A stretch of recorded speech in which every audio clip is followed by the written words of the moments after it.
په 1948 کال کې چې په دنیا کې د اسرائیل په نوم هیواد رامنځته شو، ایران دویم مسلمان هیواد و چې په یو ډول د اسرائیل دولت په رسمیت وپیژنده.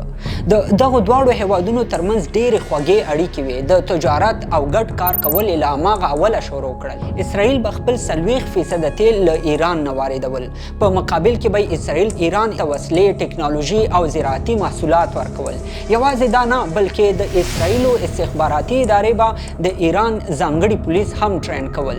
حتی تر دې چې اسرائیل په ایران کې له اوسني اخوندي نظام سره د عراق او صدام حسین په ضد ملګری شو.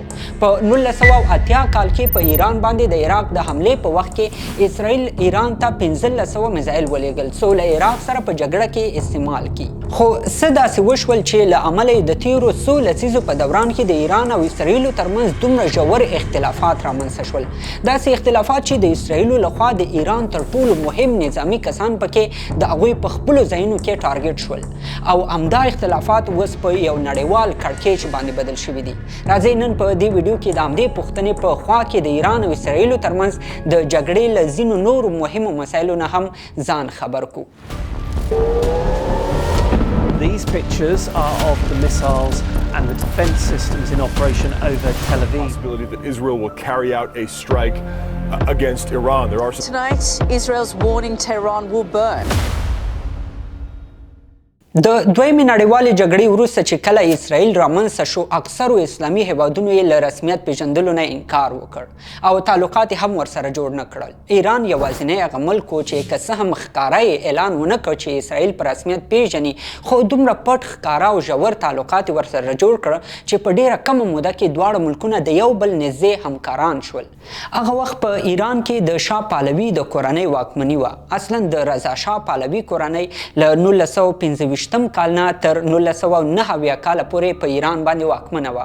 محمد رضا پهلوي په 1941 کال کې هغه وخت په ایران باندې واکمن شو چې پلار یې له واکه ایسته شو.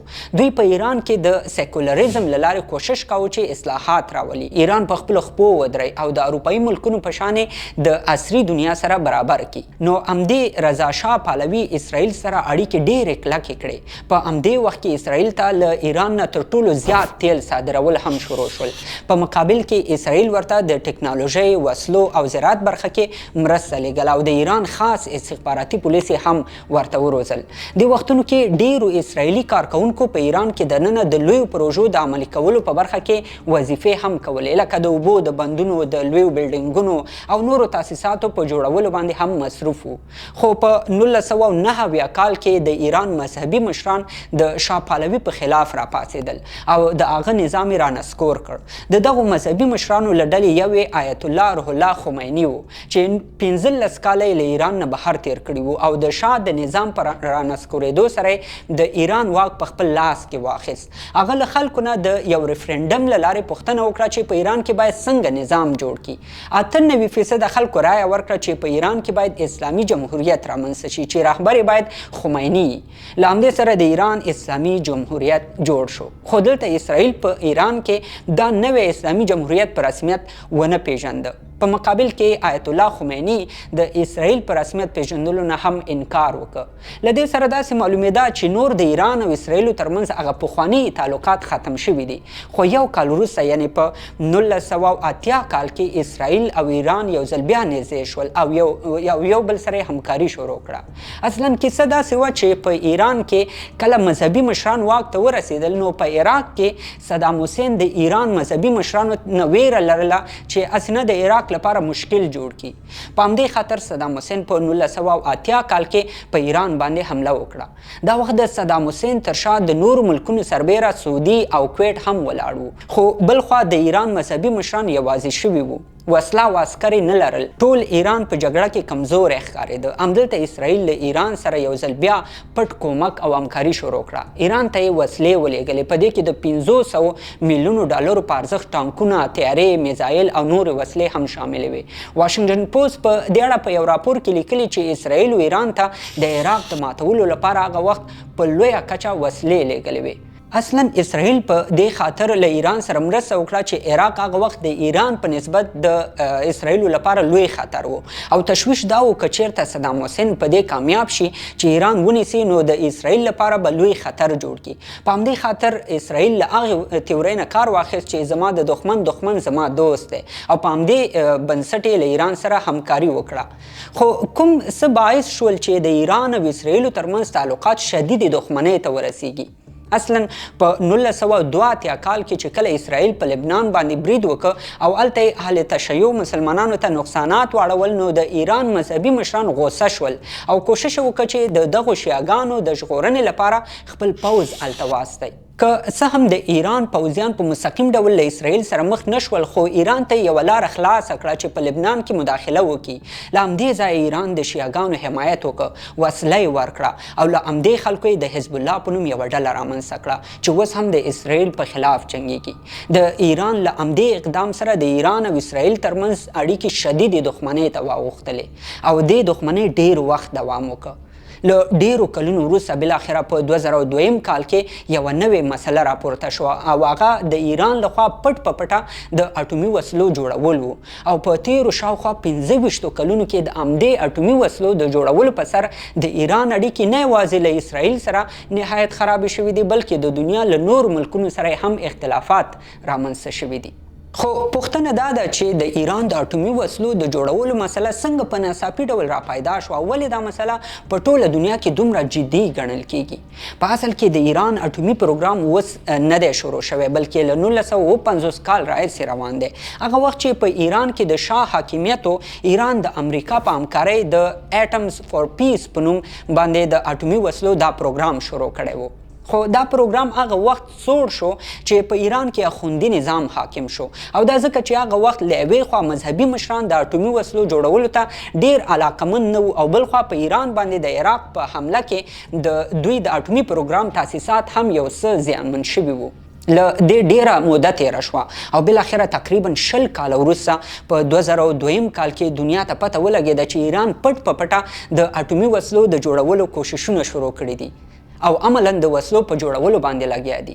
اصلا له ایران نه بهر هغه ایرانیان چې د ایرانی رژیم مخالفین دي او ځان ته د NCRI نوم ورکوي په یو خبري کنفرانس کې ادعا وکړه چې د ایران په نتنز او عراق سیمو کې اټومي سایټونه جوړ شوي دي او له دې نه نړیواله ټولنه نه ده خبره په داسې حال کې چې دا د اټومي وسلو نړیوال تړون یا NPT نه ښکاره سرغړونه وه چې که یو هیواد د اټومي وسلو د جوړولو کارونه مخته وړي او د اټومي چارو نړیواله اداره پې ناخبره وي. Project in the city of Natanz. The second project, the Iraq top secret project. نو کله چې په بهر کې اوسیدونکو ایرانیانو دا مسله راپورته کړه غربي استخباراتو او تجارتي سټلایټونو په ګډه له اوانه په دې اړه څېړنې شروع کړې او په دې څېړنو کې معلومه شوه چې رښتیا هم ایران دغو ځایونو کې اټومي سایټونه جوړ کړي دي.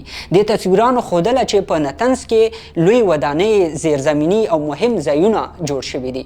خو له دې سره هم ایران دنیا ته ویل چې دوی یوازې د میډیکل او انرژۍ برخه کې له دې سایټونو نه استفاده کوي او کومه وسله نه جوړوي. له دې وروسته د نړیوالې اټومي انرژۍ ادارې یا انټرنیشنل اټومیک انرژي ایجنسي ایران ته په همدې خاطر یو ټیم ولیږه چې معلومه کړي هلته څه روان دي. دغه ټیم که څه هم شکایت کوو چې ایران ورسره په تحقیقاتو کې کومک نه کوي خو معلومه یې کړه چې په دغه ځای کې د یورانیمو د غني کولو وسایل ځای په ځای شوي دي. حتی د دوی په راپور کې د ډیرو غني شوو یورانیمو د لیدلو ادعا هم وشوه. دوی ویل چې له دې معلومیږي چې ایران له 2 لسیزو راهیسې پټ په پټه د اټومي ټکنالوژۍ په تقویت باندې کار روان کړی دی. له دې وروسته امریکا، اسرائیل او برطانیا په ګډه د ایران د اټومي وسلو د جوړولو په اړه څېړنې شروع کړې. په 2006 کال کې ملګرو ملتونو په مستقیم ډول په دې مسله کې مداخله وکړه او له ایران نه وغوښتل چې د یورانیمو غني کول نور پرېږدي او له همدې سره په مسلسل ډول په ایران باندې نړیوال اقتصادي بندیزونه ولګېدل ترڅو ایران د اټومي وسلو له جوړولو لاس واخلي. خو داسې ښکارېدل چې ایران بیا هم غلی نه دی ناست او د اټومي وسلو د جوړولو کوششونه کوششونه کوي. بالاخره په 2015 کال کې له ډیرو ډیپلوماټیکو هلو ځلو وروسته ایران له امریکا، برطانیې، فرانسې، جرمني، روسیې او چین سره د JCPOA یا جوائنٹ کمپریهنسیو پلان اف اکشن په نوم یو تړون امضا کړ چې له مخې به ایران د یورانیمو د غني کولو پروسه محدوده کړي او د نړیوالې اټومي انرژۍ ادارې کارکوونکو ته به په مسلسل ډول زمینه برابروي چې د دوی سایټونه وګوري او معلومات ترې ترلاسه کړي.